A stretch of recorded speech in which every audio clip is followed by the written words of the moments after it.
on the tarantulas. Behold, this is the hole of the tarantula. Do you want to see the tarantula itself? Here hangs its web.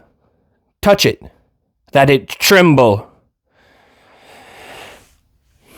There it comes willingly. Welcome, tarantula. Your triangle and symbol sits black on your back, and I also know what sits in your soul. Revenge sits in your soul. Wherever you bite, black scabs grow. Your poison makes the soul whirl with revenge.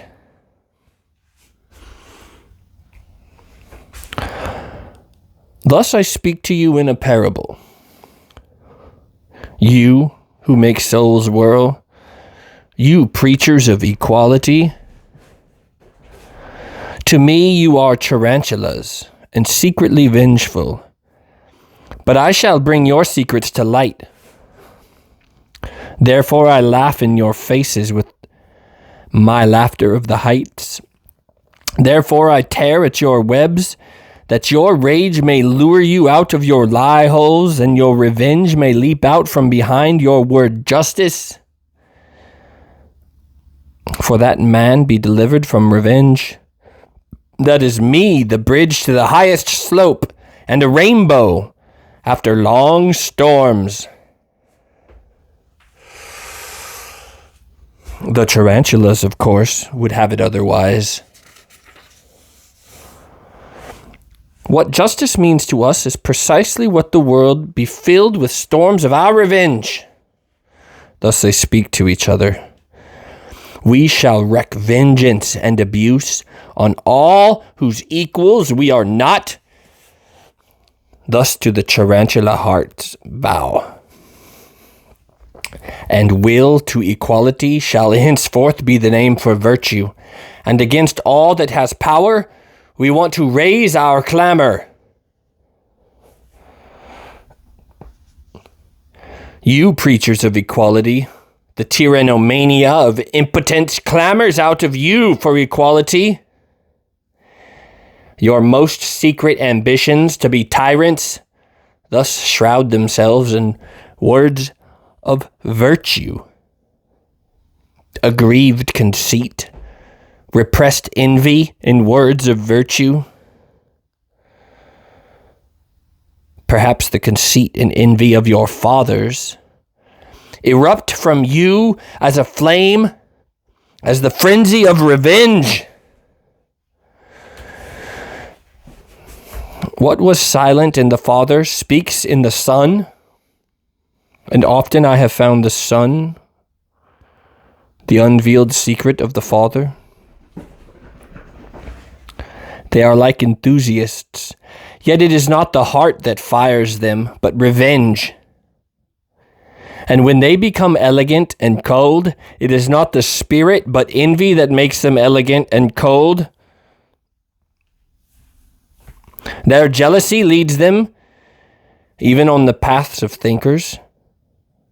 And this is the sign of their jealousy. They always go too far, till their weariness must in the end lie down to sleep in the snow. Out of every one of their complaints sounds revenge. In their praise there is always a sting, and to be a judge seems bliss to them.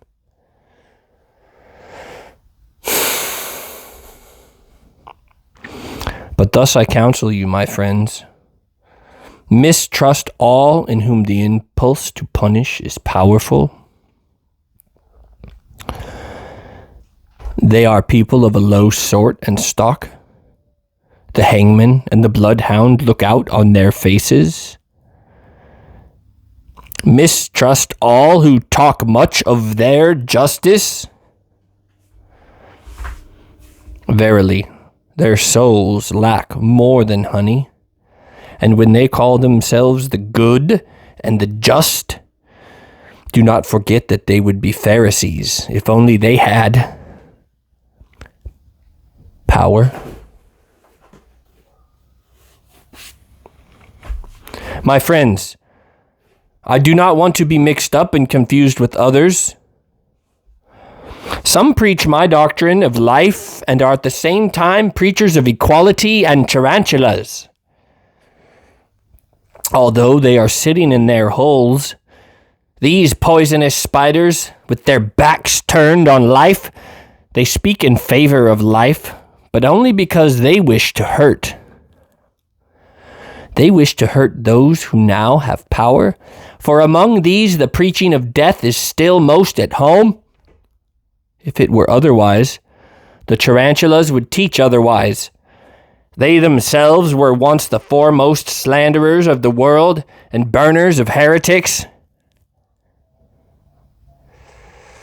I do not wish to be mixed up and confused with these preachers of equality, for to me, justice speaks thus: men are not equal, nor shall they become equal.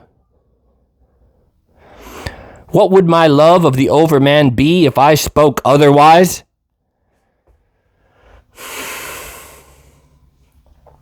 On 1,000 bridges and paths they shall bring throng to the future, and evermore war and inequality shall divide them.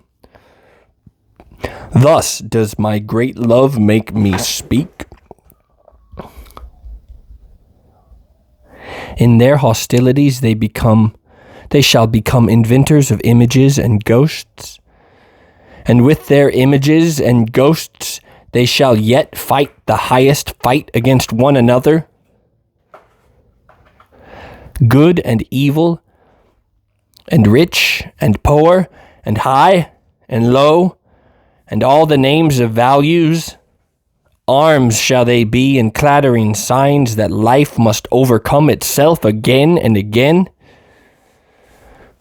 Life wants to build itself up into the heights with pillars and steps.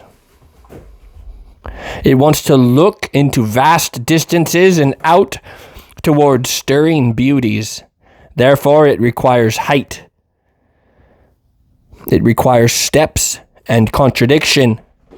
Among the steps and the climbers, life wants to climb and to overcome itself climbing.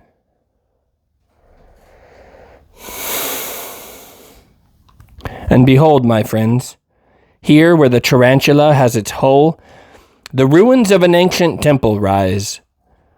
Behold it with enlightened eyes. Verily, the man who once piled his thoughts to the sky in these stones, he, like the wisest, knew the secrets of all life. That struggle and inequality are present even in beauty, and also war for power and more power. That is what he teaches us here in the plainest parable.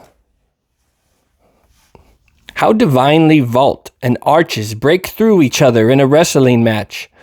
How they strive against each other with light and shade, the godlike strivers. With such assurance and beauty, let us be enemies too, my friends.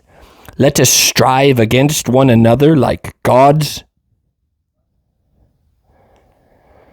Alas, then the tarantula, my old enemy, bit me.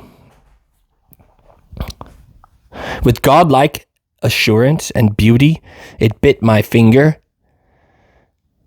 Punishment there must be, and justice, it thinks. And here he shall not sing songs in honor of enmity in vain. Indeed, it has avenged itself, and alas, now it will make my soul, too, whirl with revenge. But to keep me from whirling, my friends, tie me tight to this column. Rather would I be a stylite even, than a whirl of revenge.